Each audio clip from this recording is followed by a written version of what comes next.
Ma fille se tenait devant moi sur les marches du domaine des Lilas, un lieu somptueux où se déroulait son mariage à 150 000 €, et elle m'a dit que je n'étais pas le bienvenu. Elle ne semblait pas comprendre que ma présence n'était pas une simple politesse.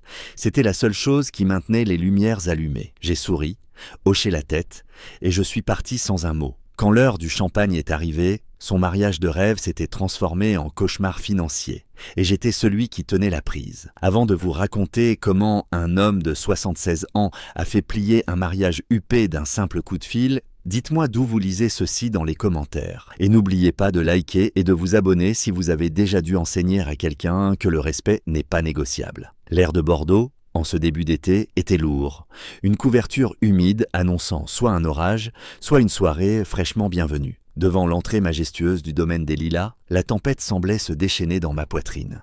Je connais cet endroit, et pour cause. Mon entreprise, Bâtiment Dubois, a coulé les fondations et érigé les murs de ce bâtiment il y a 10 ans. Je me souviens avoir dit à ma défunte épouse, Claire, que nous construisions un lieu où les gens créeraient les plus beaux souvenirs de leur vie. Je n'imaginais pas que ce serait l'endroit où ma propre fille tenterait de me briser le cœur. J'avais revêtu mon plus beau costume, un modèle anthracite taillé sur mesure, parfait pour ma silhouette vieillissante. Mes chaussures brillaient comme un miroir. J'étais prêt à être le père fier, à accompagner ma fille unique jusqu'à l'autel et à placer sa main dans celle de l'homme qu'elle avait choisi. J'étais venu pour l'honorer, et honorer la mémoire de sa mère. Mais je n'ai jamais dépassé le porche de pierre. Elle est venue à ma rencontre. Une vision en blanc. Sa robe à elle seule coûtait plus cher que la première maison que Claire et moi avions achetée. Mais son visage était pâle, ses yeux fuyants. Derrière elle, près de la porte, se tenait Thierry Martin, son fiancé. Grand, avec des mains douces et un sourire facile, celui d'une vie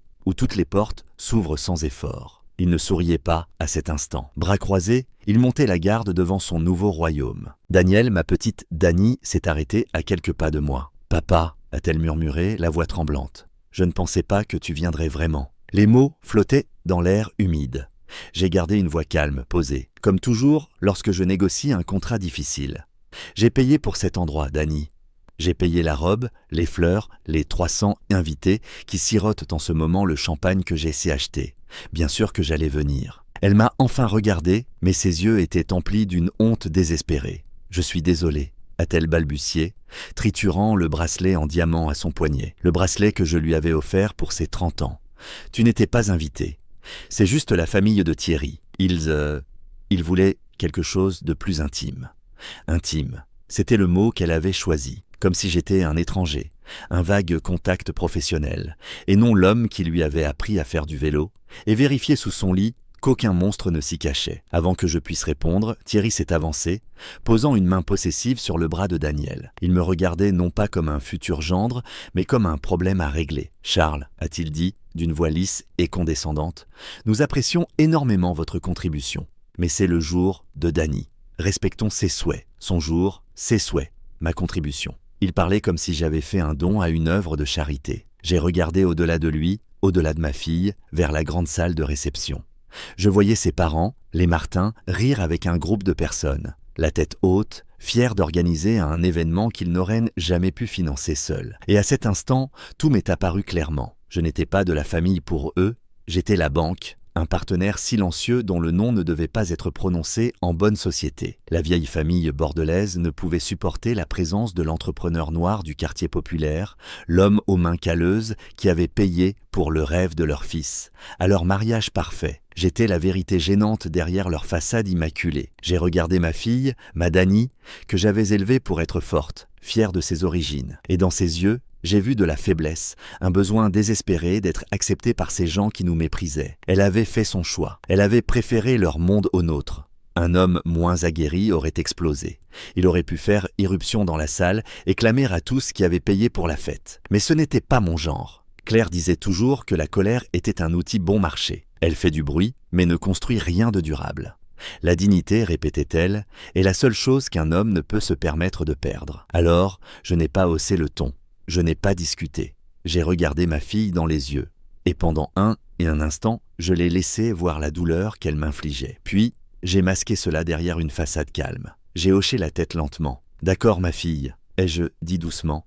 Et la façon dont j'ai prononcé « ma fille » l'a fait tressaillir. J'ai tourné le dos au mariage que j'avais financé et je suis parti. Le son de l'orchestre qui commençait à jouer à l'intérieur résonnait comme une porte qui se refermait derrière moi. Je suis resté longtemps dans ma Citroën DS, moteur éteint, dans le silence du parking souterrain, un soulagement bienvenu. L'air dans la voiture était immobile, tiède. Je n'ai pas démarré, je suis resté là, les mains sur le volant, les jointures blanchies. J'ai fixé le tableau de bord où une petite photo fanée était glissée dans le pare-soleil. C'était une photo de Claire, prise il y a 20 ans lors d'un voyage à Arcachon. Elle souriait, ses yeux pleins de la lumière et de la vie qui avait été le centre de mon univers. En la regardant, j'ai ressenti l'aiguillon de mon échec. J'avais promis à Claire de toujours protéger notre fille. Et en voulant tout donner à Daniel, j'avais échoué à lui offrir ce qui comptait le plus.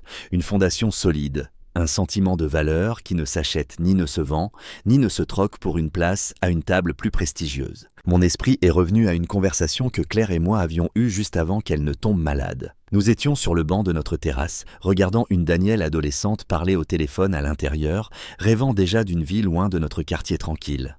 Claire avait un regard inquiet. « Charles », avait-elle dit, d'une voix douce mais ferme, « nous donnons tout à cette petite, mais nous devons nous assurer qu'elle sait comment le porter. L'argent, c'est facile, mais la force, c'est dur. Promets-moi quelque chose. » J'avais pris sa main. « Tout ce que tu veux, mon amour. » Si elle se perd, avait continué Claire, si elle commence à croire que ce qu'on lui donne est plus important que ce qu'elle est, ne la ramène pas de force, ne rends pas les choses faciles. Laisse-la trouver son propre chemin. Mais assure-toi que la route que tu construis pour elle repose sur une fondation de vérité. Peu importe à quel point cette vérité est dure. Une fondation de vérité. Je suis un bâtisseur. Je comprends les fondations. Une fondation, ce n'est pas seulement du soutien. C'est aussi des limites. C'est établir des frontières qu'on ne peut franchir. Et ma fille venait de franchir une frontière. Elle avait troqué le roc solide de la famille pour le sable mouvant du statut social. Et ça, je savais que ça ne tiendrait jamais. La promesse faite à Claire n'était pas qu'un murmure sur une terrasse. C'était un plan. Après son décès, j'ai travaillé avec mon avocat, Marc, pour transformer cette promesse en quelque chose de tangible. Une série de structures financières et de fiducies conçues pour subvenir aux besoins de Daniel, mais aussi pour protéger l'héritage de notre famille et ses valeurs fondamentales. Un plan pour un jour comme celui-ci. J'ai pris une profonde inspiration. La douleur était toujours là, une sourde oppression dans ma poitrine. Mais elle se mêlait maintenant de détermination. Je n'agissais pas par colère ou par vengeance. J'agissais par amour, cet amour dur, douloureux, fondamental que Claire m'avait enseigné. J'allais enseigner à ma fille une leçon sur le véritable coût des choses. J'ai pris mon téléphone. Pas besoin de chercher dans mes contacts. Je connaissais le numéro par cœur. J'ai appuyé sur la touche d'appel. Et ça n'a sonné qu'une fois avant que Marc ne décroche. « Monsieur » a-t-il dit, d'une voix calme, professionnelle, familière. C'était Marc Vasseur, mon avocat. Mon gestionnaire financier.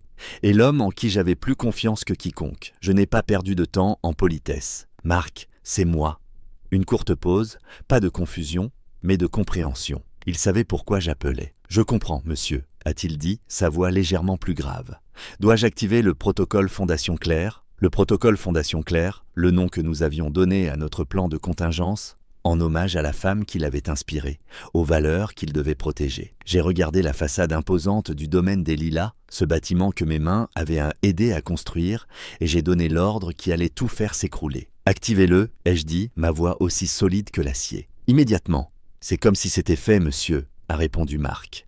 La ligne s'est coupée. J'ai posé le téléphone, démarré le moteur et quitté le parking sans un regard en arrière. L'orage allait éclater. À l'intérieur du domaine des Lilas, le chaos a commencé, non pas par un cri, mais par une notification clignotante sur une tablette. Béatrice, la coordinatrice du mariage, connue pour son sang-froid face à toute crise, a senti un premier frisson de panique. Elle vérifiait le planning de la réception quand le message est apparu. Paiement annulé. Elle a fixé l'écran, ses lèvres parfaitement maquillées, s'entr'ouvrant. 150 000 €. La totalité des frais pour le lieu annulés. Ça devait être une erreur, un bug bancaire. Impossible autrement. Le compte du bois était solide comme le roc. Ils avaient vérifié. Elle s'est excusée auprès de la mère du marié et s'est précipitée vers son bureau temporaire, ses talons claquant un rythme anxieux sur le sol de marbre. Pendant ce temps, à 20 km de là, dans un bureau élégant surplombant la skyline bordelaise, Marc Vasseur était le calme au centre de la tempête qu'il orchestrait. Assis devant un trio d'écrans, un casque sur la tête, il parlait d'un ton mesuré. « C'est exact, monsieur Dupont », disait-il, les yeux fixés sur une copie numérique d'un contrat. Nous invoquons la clause 7.3b de l'accord avec les fournisseurs. Le paiement pour les arrangements floraux est annulé. Il a écouté un instant, impassible. La clause stipule que tous les paiements ne sont finalisés qu'après confirmation de l'événement par l'investisseur principal. Comme l'investisseur principal n'est pas présent, le paiement préalable a été annulé. Oui, les 50 000 €. Bonne journée. Il a raccroché et passé un autre appel. Au mariage, le premier domino avait frappé le second. Le chef cuisinier, un Français colérique nommé Jean-Pierre, a surgi de la cuisine, son toque de travers, le visage rouge comme une tomate mûre. Il agitait son téléphone, hurlant sur un assistant terrifié. « Comment ça? Le paiement pour le bœuf a été retiré. 300 portions de Wellington, les truffes, le foie gras. Ce n'est pas possible. » Les invités, sirotant leur champagne et grignotant des canapés, dont le paiement venait également de s'évaporer, ont commencé à se tourner, leur conversation polie s'éteignant. Dans son bureau, Marc parlait à l'expert comptable de la société de traiteurs. « Je comprends votre frustration », disait-il, sans une once de sympathie dans la voix. « Cependant, le contrat que vous avez signé est inattaquable. » C'était un paiement conditionnel. La condition était la présence physique et l'approbation verbale finale de M. Charles Dubois. Cette condition n'a pas été remplie. Les fonds ont été reversés à la fiducie. Il n'y a rien à ajouter. Il a cliqué sur sa souris et un autre virement a été annulé. Le chaos s'amplifiait. Le quatuor à cordes, qui venait de jouer un magnifique morceau de Vivaldi, a commencé à ranger ses instruments. La violoniste principale avait reçu un message de son agent. « Paiement annulé, pliez bagages ». Béatrice les a interceptés, la voix tendue. « Que faites-vous? Vous êtes engagé pour 3 heures de plus ». Le violoniste a secoué la tête. Le contrat est nul.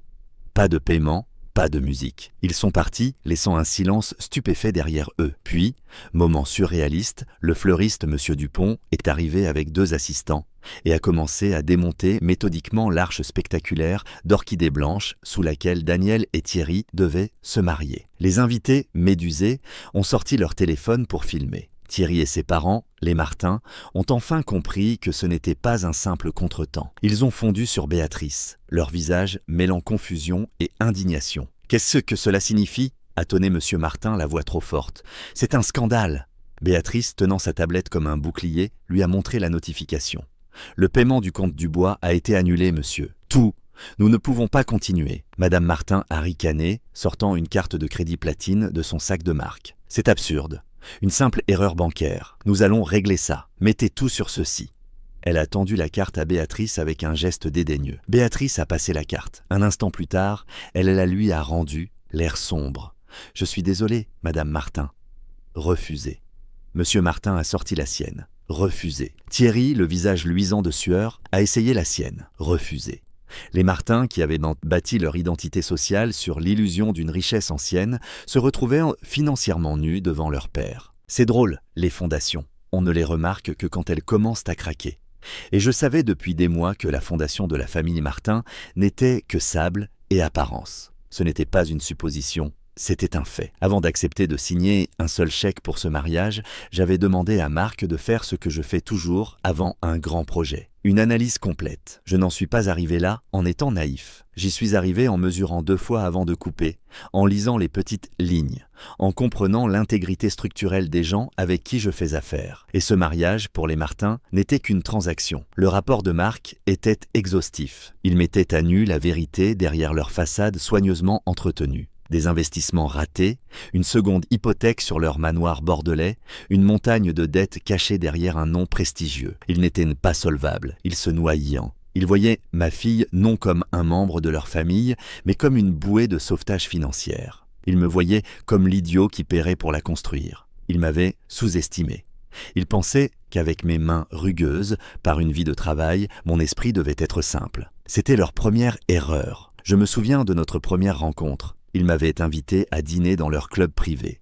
Toute la soirée fut une leçon de condescendance polie. Ils parlaient de leurs vacances en Toscane, de l'histoire de leur famille en Aquitaine, de l'avenir brillant de leur fils. C'était une performance, une manière d'établir leur prétendue supériorité. Le moment décisif est arrivé au dessert. Madame Martin, Catherine, s'est tournée vers moi avec un sourire qui n'atteignait pas ses yeux. « Alors, Charles, a-t-elle dit, la voix mielleuse, Daniel nous dit que vous êtes dans le bâtiment. Fascinant. J'imagine que vous avez dû avoir de la chance avec certains gros contrats publics dans les années 90. » L'insinuation était claire. Mon succès n'était pas mérité.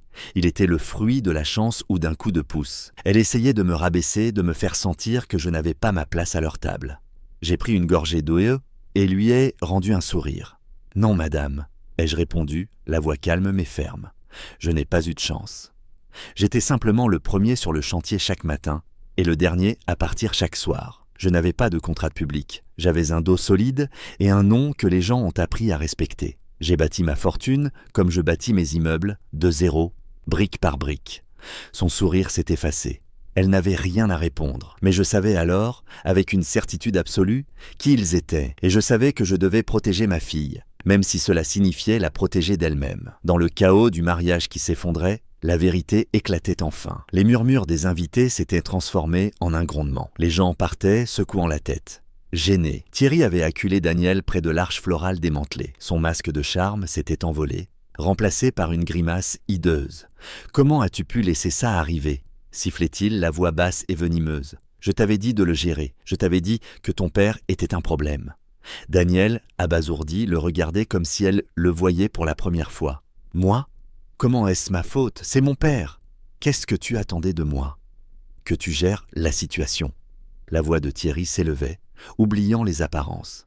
C'était ton distributeur de billets. Tout ce que tu avais à faire, c'était le garder content, garder l'argent qui coulait. C'était trop demandé, et voilà. La vérité, nue et sans ornement. Ce n'était pas une question d'amour ou d'engagement, c'était une question de réputation, de leur avenir, une transaction.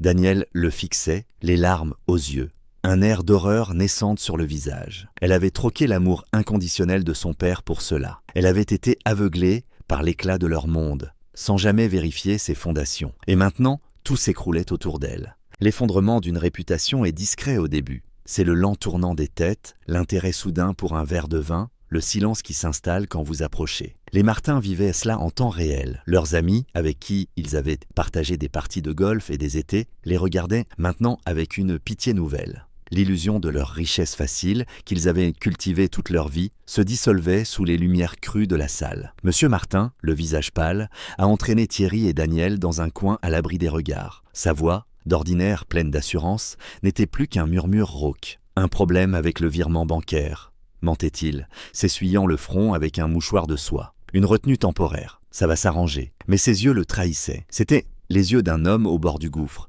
Thierry paniquait, n'y croyait pas. Une retenue temporaire, papa, ils arrachent les fleurs des murs, le chef menace d'appeler la police. Ce n'est pas une retenue. Catherine Martin a éclaté en sanglots, sa façade soigneusement construite s'effondrant enfin. Henry, tu dois leur dire, gémissait-elle, agrippant le bras de son mari. Tu dois dire la vérité. Henry Martin semblait rapetisser devant les yeux de ma fille. Le patriarche fier, qui m'avait toisé de l'autre côté d'une table vernie, ressemblait maintenant à un vieil homme effrayé. Il ne pouvait pas regarder son fils. Il fixait le sol en parlant. Il n'y a pas d'argent, Thierry. L'entreprise, ça fait des années qu'elle n'est plus rentable. On vivait à crédit, sur notre nom.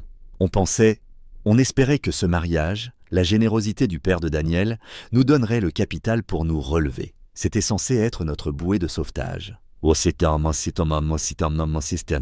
La vérité, laide et nue, était là. Ce mariage n'était pas une célébration de l'amour, c'était une fusion d'affaires, une prise de contrôle hostile de mon œuvre, avec ma fille comme cheval de Troie consentant. Ils n'accueillaient pas une fille, ils acquéraient un actif, et cet actif venait de refuser d'être liquidé. Je suis un bâtisseur. Un bon bâtisseur ne commence jamais un chantier sans sonder le terrain, sans tester le sol. Il faut savoir sur quoi on construit, et les gens ne sont pas différents de la terre. Avant d'investir une somme capable de financer une douzaine d'éducations universitaires ou une aile d'hôpital, j'avais besoin de sonder le terrain sur lequel ma fille voulait bâtir son avenir. Alors, j'ai fait ce que je fais toujours, j'ai appelé Marc. Marc, lui avais-je dit des mois plus tôt, je veux un rapport complet sur Martin et Fils SA. Et sur Thierry Martin personnellement. Tout, finances, dettes, actifs, lignes de crédit. Je veux les plans de leur vie entière. Marc est minutieux. Son rapport, un document de 50 pages, était une autopsie d'un empire mourant. Des années de mauvaise gestion, des prêts à effet de levier contre une entreprise en déclin. La fortune Martin était un château de cartes, soutenu par leur réputation et la volonté des banques de continuer à prêter sur un nom qui n'avait plus de poids. Ils croulaient sous les dettes, de leur manoir à leur abonnement au club privé. Et Thierry, un pilier creux, un titre ronflant de vice-président du développement, mais pas de salaire réel. Sa vie était financée par une carte de crédit d'entreprise toujours au maximum. Pas d'épargne, pas d'investissement, pas de carrière. Un homme de 32 ans vivant sur un salaire de poche d'une entreprise déjà en faillite. Ce n'était pas un partenaire pour ma fille. C'était un dépendant, cherchant quelqu'un pour l'entretenir. Et il avait trouvé ma fille. Et à travers elle, mon portefeuille. En lisant ce rapport, j'avais senti un nœud de crainte dans mon estomac, mais aussi un étrange soulagement. Cela confirmait l'instinct que j'avais eu dès notre première rencontre. Mes réflexes, affûtés par 50 ans dans le monde impitoyable du bâtiment, m'avaient hurlé que quelque chose clochait. Ils avaient insisté pour me rencontrer dans leur club privé, un lieu conçu pour intimider, pour établir leur avantage. La salle à manger était silencieuse, pleine de couples âgés parlant à voix basse. Les couverts étaient lourds. Les verres en cristal, l'air chargé d'un privilège suffocant. J'avais senti leur regard sur moi, le seul homme noir de la pièce qui ne portait pas un uniforme de serveur. La conversation était un interrogatoire poli. Ils posaient des questions sur mon entreprise, mais pas sur mon parcours, seulement sur ma destination. Ils voulaient en quantifier ma richesse, évaluer la valeur de l'actif que leur fils acquérait. Puis vint le moment que je n'oublierai jamais. Catherine Martin s'est penchée en avant, posant ses mains manucurées sur la table. Elle m'a offert un sourire tout en dents. « Alors, Charles, a-t-elle dit, la voix douce comme du miel empoisonné. Daniel nous dit que vous êtes dans le bâtiment. Fascinant. J'imagine que vous avez dû avoir de la chance avec certains gros contrats publics dans les années 90. » C'était une incision chirurgicale, l'insinuation subtile que mon succès n'était pas le mien, qu'un homme noir ne pouvait pas avoir construit ce que j'avais construit sans un coup de pouce. Elle invalidait tout mon travail d'une seule question condescendante. Elle me rappelait que, dans leur monde, je serais toujours un étranger, un invité dont la présence nécessitait une explication. Je n'ai pas explosé. J'ai pensé aux innombrables journées de 16 heures, aux week-ends passés sur des plans, aux blessures, aux risques, aux salaires que je devais payer alors que je pouvais à peine me payer moi-même. J'ai pensé à Claire, préparant mon déjeuner chaque jour pendant 30 ans. J'ai pensé à tout ce que j'avais construit, non par chance, mais par sueur, détermination et volonté inflexible. Je lui ai rendu un sourire crispé. « Non, madame, ai-je dit, la voix calme mais lourde. Je n'ai pas eu de chance. J'étais le premier sur le chantier chaque matin et le dernier à partir chaque soir. Je n'ai pas eu de contrat public. J'avais un dos solide, 2 bonnes mains et un nom que les gens ont appris à respecter. J'ai construit mon entreprise, Madame Martin, comme je construis mes immeubles, de zéro, brique par brique. » Son sourire s'est éteint. Pour la première fois ce soir-là, elle n'avait rien à dire. J'avais refusé la boîte dans laquelle elle voulait m'enfermer. Mais le mal était fait. La première fissure dans la fondation était apparue. Je savais alors que ces gens n'étaient pas bons. Ils étaient faibles, se cachant derrière un nom, et ils draineraient la vie de ma fille pour maintenir leur mascarade. À cet instant, le protocole Fondation Claire est passé d'une possibilité à une certitude. Ce n'était plus une question de si j'en aurais besoin, mais de quand. Debout au milieu des ruines de son mariage de rêve, Daniel voyait enfin la vérité. La confession de M. Martin, le regard paniqué de Thierry, tout s'emboîtait. Elle n'était qu'un pion dans leur jeu financier désespéré. Son père, qu'elle avait publiquement humilié et rejeté, était le seul à avoir vu clair depuis le début. La honte l'a frappée comme un coup physique. Elle a reculé, une main sur la bouche. Elle avait troqué un roi pour un valet, une forteresse pour un château de cartes. Thierry, voyant sa dernière chance s'évanouir, a déversé sa rage sur elle. Le fiancé charmant avait disparu, remplacé par un animal acculé. « C'est ta faute !» a-t-il sifflé, la voix basse et vicieuse. « Tout ça, c'est ta faute. Si tu avais géré ton père, rien de tout ça ne serait arrivé. » Daniel le regardait, incrédule. « Ma faute ? Qu'est-ce que j'étais censé faire, Thierry ? C'est mon père. »« Ton distributeur de billets, a-t-il rétorqué, la voix brisée par la colère. « C'était ton seul rôle. Le garder content, faire couler l'argent. Tu n'as même pas été capable de ça. Tu l'as laissé nous marcher dessus. Tu as tout gâché. » Quelque chose en Daniel a enfin craqué. Les années passées à essayer de lui plaire, de s'intégrer dans son monde, à avoir honte de ses propres racines, tout cela s'est consumé dans un feu purificateur de colère. « Gâcher tout » a-t-elle crié, sa voix retrouvant enfin sa force. Il n'a rien gâché. Il a tout construit. Il a construit ce bâtiment où nous sommes. Il a construit la vie que tu voulais désespérément intégrer. La seule chose gâchée ici, c'est ton petit plan pathétique pour utiliser ma famille et moi pour renflouer la tienne. Tu ne m'aimais pas. Tu faisais un audit de ma valeur. L'accusation était tranchante, indéniable. Thierry n'avait pas de réponse. Il la fixait, le visage déformé par une haine pure. Le rêve était fini, la performance était terminée. Et il ne restait que la vérité, nue pour que le monde entier la voie. Ils m'ont retrouvé là où je savais qu'ils viendraient. Pas chez moi, un lieu de souvenirs calme, mais sur mon nouveau projet, mon sanctuaire. J'étais sur le toit inachevé de ce qui deviendrait le centre communautaire Clair du Bois, un bâtiment de 7 étages en acier et béton au cœur de Bordeaux.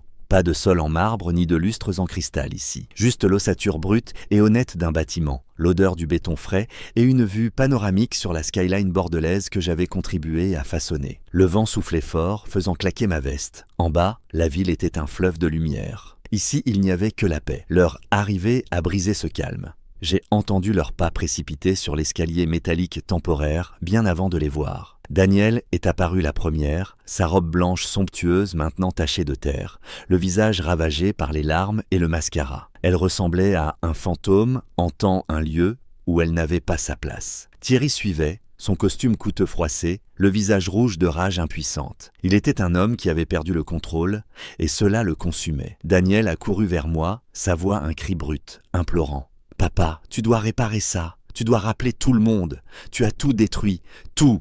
Il était révélateur que tout, pour elle, signifiait une fête, une performance, une illusion, et non les 29 ans d'amour et de soutien qu'il avait menés à ce jour. Je suis resté immobile, les mains sur une rambarde de sécurité, regardant la ville. Je ne me suis pas encore retourné. Thierry, enhardi par mon silence, s'est avancé, pointant un doigt tremblant. « Vous ne pouvez pas faire ça !» a-t-il crié, sa voix résonnant dans l'espace vide. « Nous avions un contrat, un accord. » Je vais vous poursuivre en justice. Je vous poursuivrai pour chaque centime que vous avez, pour rupture de contrat, pour préjudice moral, pour humiliation. Humiliation. Un mot intéressant de la part d'un homme qui était resté silencieux pendant que ma fille me chassait de son mariage. Je me suis enfin retourné, l'expression calme. Le vent tirait sur ma cravate. J'ai regardé ma fille, l'homme qu'elle avait choisi, et j'ai ressenti une profonde tristesse. Mais ma voix, quand elle était venue, était aussi solide que le béton sous nos pieds. « Il n'y a rien à réparer, Daniel », ai-je dit doucement. « Et il n'y a pas de contrat à poursuivre, Thierry. » J'ai pris une inspiration. L'heure de la leçon avait sonné. Vous voyez, il n'y a jamais eu un seul euro de mon argent dans ce mariage. Pas un centime. Daniel m'a fixé, perplexe. « De quoi tu parles ? Tu as tout payé. » « Non, ai-je corrigé doucement. Pas moi. La fondation familiale Clair du Bois a payé. C'est une fiducie, une entité légale que j'ai créée avec ta mère il y a des années. Son but n'est pas de faire des cadeaux. Son but est d'investir dans l'avenir de cette famille. Et comme tout investissement solide, il est assorti de conditions. J'ai laissé cela pénétrer. Je voyais les rouages tourner dans l'esprit de Thierry, cherchant une faille juridique. Il n'en trouverait pas. J'avais engagé les meilleurs avocats de Bordeaux pour rédiger ce document. C'était une forteresse. J'ai continué, mon regard fixé sur ma fille.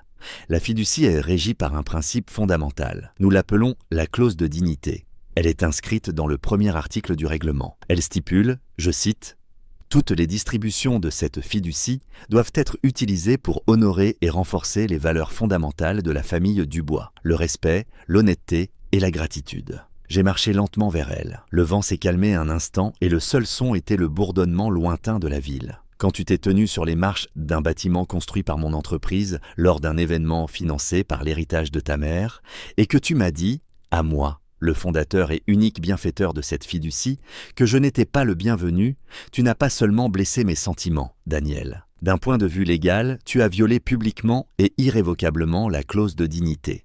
Une lueur de compréhension, d'horreur naissante, est apparue dans ses yeux. Thierry a ouvert la bouche pour parler, mais j'ai levé une main, je n'avais pas fini.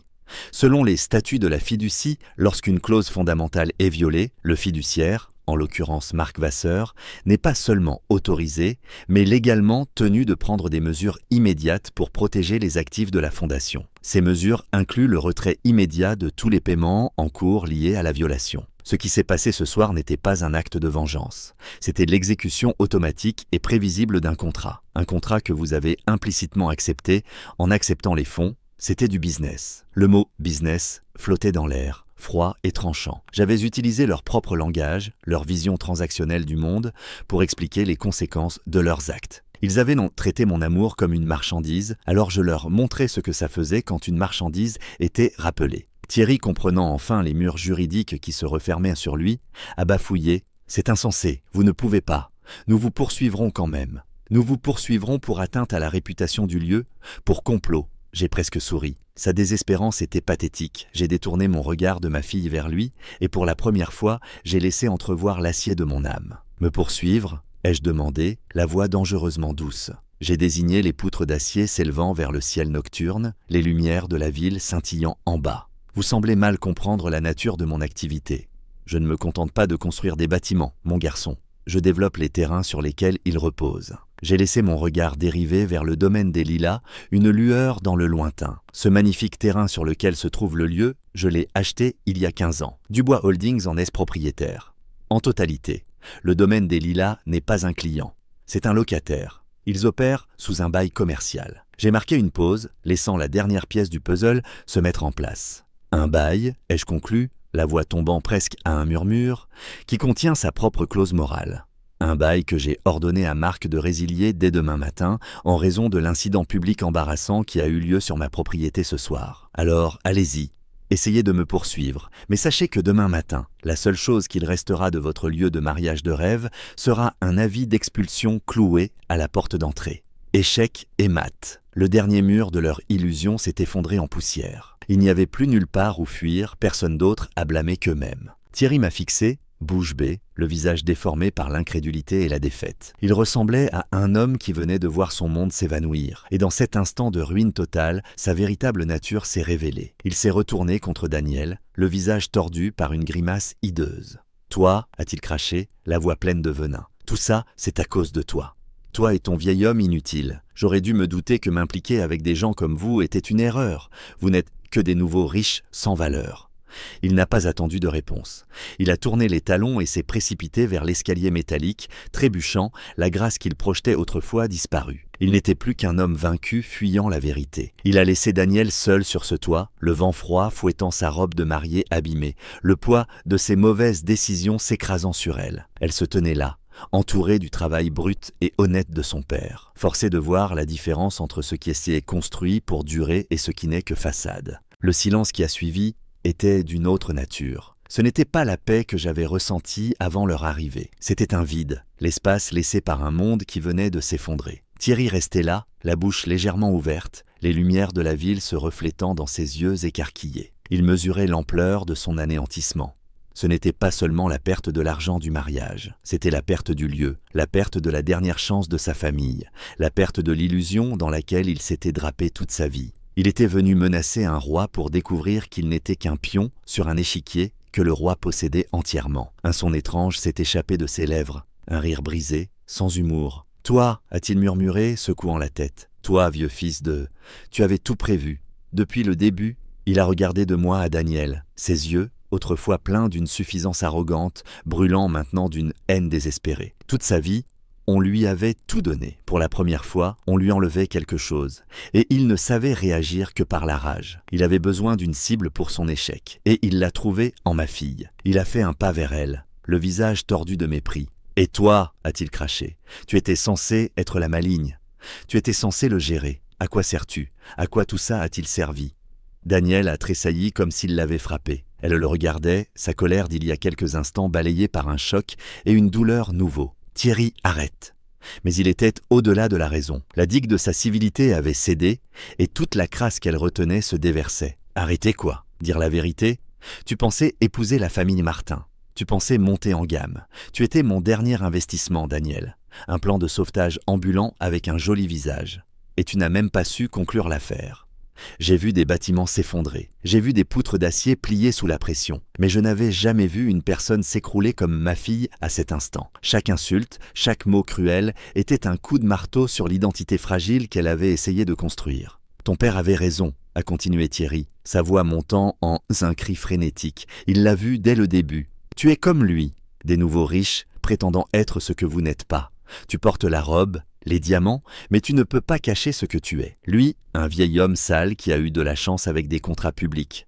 Et toi, l'arnaqueuse ratée qui n'a même pas su sécuriser le pactole. » J'ai fait un demi-pas en avant, un instinct protecteur, montant en moi, brûlant et féroce. Mais je me suis arrêté. Ce n'était pas mon combat à finir. C'était une démolition qu'elle devait voir de ses propres yeux. Elle devait voir la pourriture dans la fondation qu'elle avait choisie. Daniel restait figé, les larmes sur son visage semblant sécher dans le vent froid. Elle ne pleurait plus. Son expression était celle d'une clarté horrifiée. Elle voyait enfin l'homme véritable derrière la façade charmante. L'homme qui la voyait non comme une partenaire, mais comme une transaction. L'homme qui, face à l'échec, choisissait de blâmer, de rabaisser, de détruire. Il n'avait pas fini. Il s'est approché, sa voix tombant à un murmure vicieux. « J'allais sauver ma famille. J'allais être le héros. Et toi, tu as tout gâché. Tu n'as pas su contrôler ton père. Tu l'as laissé gagner. » Il a ri encore, ce même son brisé. Il gagne. Le vieil homme gagne. J'espère que tu es heureuse avec lui. Et sur ces mots, il lui a tourné le dos. Il a marché vers l'escalier, ses mouvements saccadés. La confiance gracieuse qu'il projetait autrefois avait disparu. Il n'était qu'un homme vaincu fuyant la vérité. Il a disparu dans les escaliers, et le son de ses pas s'est évanoui, ne laissant que le sifflement du vent et le silence profond de la ville en bas. Puis, un après-midi, elle est venue. J'étais sur ma terrasse, la même où Claire et moi avions passé tant de soirées tranquilles. En train de lire un livre, une berline modeste, que je ne reconnaissais pas, s'est garée dans l'allée. Elle est sortie lentement. Elle était différente.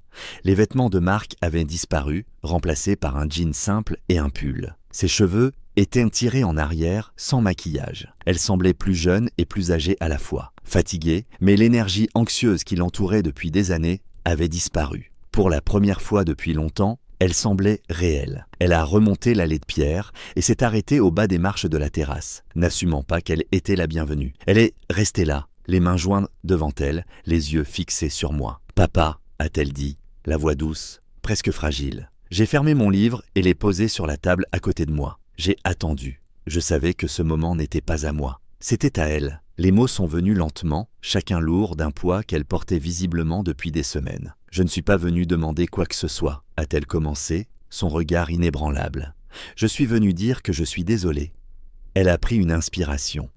Pas seulement pour ce que j'ai fait au mariage. Je suis désolée de ne pas t'avoir vu, d'avoir eu honte, de penser que leur monde, ce monde vide et brillant, valait plus que toi, plus que maman, plus que nous. J'ai troqué quelque chose de réel pour quelque chose de faux. Et je suis tellement désolée pour le manque de respect que je t'ai montré. C'était l'excuse que j'attendais depuis des années. Pas une excuse pour s'être fait prendre, mais une excuse pour le crime lui-même. Je ne voyais ni excuse, ni apitoiement dans ses yeux. Seulement un regret profond et sincère. J'ai hoché la tête lentement. Je n'avais pas besoin de dire « je te pardonne ». Le pardon était dans l'écoute. Je me suis levé et suis entré dans la maison, la laissant sur le chemin. Je suis revenu un instant plus tard avec 2 petits objets dans la main. J'ai descendu les marches et me suis tenu devant elle. J'ai ouvert ma main. Dans ma paume se trouvait une clé simple et une carte de visite impeccable. Elle les a regardées, puis m'a regardé, l'air perplexe. « Ça », ai-je dit en désignant la clé, « c'est pour un petit appartement d'une chambre à Bordeaux. Il est propre, sûr et vide. Le premier mois de loyer et la caution sont réglés. Après ça, c'est à toi de gérer. » C'est un début. Ses yeux se sont remplis de larmes, mais elle n'a pas parlé. Elle regardait la clé comme si c'était une bouée de sauvetage. Puis, j'ai tapoté la carte de visite. Et ceci est les coordonnées d'un homme nommé David Chen. C'est un planificateur financier, très compétent. Il attend ton appel. J'ai marqué une pause, m'assurant qu'elle écoutait attentivement. La fondation Claire Dubois est toujours là, Daniel. L'héritage de ta mère est toujours là pour toi, mais ses conditions ont changé. Elle ne paiera plus pour des fêtes, des robes ou une vie que tu n'as pas gagnée. Désormais, elle fonctionnera comme un partenaire. Pour chaque euro que tu gagnes et mets sur un compte d'épargne, la fondation doublera la mise, 1 pour 1. Si tu veux retourner à l'université, tu payes la moitié, la fondation paie l'autre moitié. Si tu veux lancer une petite entreprise, tu rédiges un plan d'affaires et sécurises la moitié du financement.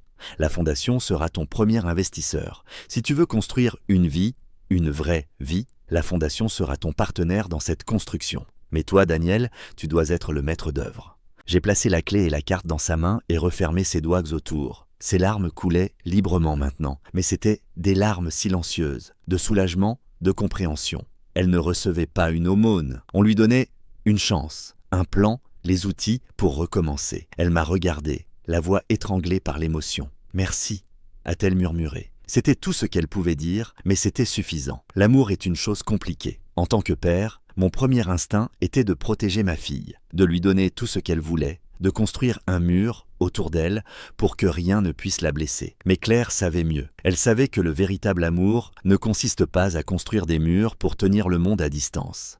Il s'agit de donner à ses enfants les outils pour construire une fondation si solide qu'ils peuvent affronter n'importe quelle tempête seuls. Ce jour-là, sur le toit, je n'ai pas détruit la vie de ma fille. J'ai fait le travail douloureux, mais nécessaire de démolition. J'ai démoli une structure défaillante, bâtie sur une fondation pourrie de mensonges et de vanité, pour qu'un jour, quelque chose de nouveau et de vrai puisse être construit à sa place. Je lui avais donné les outils. Le reste du travail dépendait d'elle. 6 mois peuvent en sembler une éternité. Le soleil bordelais était chaud sur mon visage alors que je me tenais sur les marches du tout nouveau centre communautaire Claire du Bois. Un groupe de jazz jouait, des enfants riaient sur l'air de jeu derrière moi, et l'air embaumait le barbecue et l'herbe fraîchement coupée. C'était l'inauguration, et tout le quartier était là. Le maire venait de terminer son discours, et je venais de couper le ruban rouge avec une paire de ciseaux géants. Le bâtiment était officiellement ouvert. Mon hommage à ma femme était achevé. Alors que les applaudissements s'éteignaient, j'ai regardé la foule de visages souriants,